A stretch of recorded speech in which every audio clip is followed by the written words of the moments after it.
બજેટમાં મહિલા બાળ વિકાસ વિભાગ માટે 7 નવી જોગવાઈઓ। મંત્રી મનીષા વકીલની જોગવાઈઓને લઈને આપી માહિતી। ₹360 કરોડમાં 2000 નવી આંગણવાડી બાંધકામની જોગવાઈ। માર્ચ 2026 સુધીમાં 1346 આંગણવાડી પૂર્ણ થશે। દૂધ સંજીવની યોજનાઓનો વ્યાપ વધશે। સંકલિત બાળ વિકાસ યોજના માટે ₹24 કરોડથી વધુની જોગવાઈઓ। પોષણ સંગમ યોજનાથી બાળકોના પોષણ આરોગ્યની ચકાસણી। ગુજરાતમાં ઓછા વજનવાળા બાળકોનું ક્રમ 16માંથી 10મા ક્રમે આવ્યું છે। આંગણવાડીમાં હેડકાઉન્ટ સોફ્ટવેરથી બાળકોની હાજરી નોંધાશે।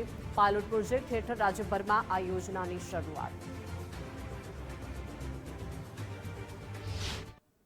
બાલ વિકાસનું બજેટ આપણે આ વર્ષ જોયું 2026નું 7,690 કરોડનું બજેટ આપણે મૂક્યું છે। એની અંદર ખાસ કરીને કુપોષણની લગતી જે યોજનાઓ છે એની પર ભાર મૂકવામાં આવ્યો છે।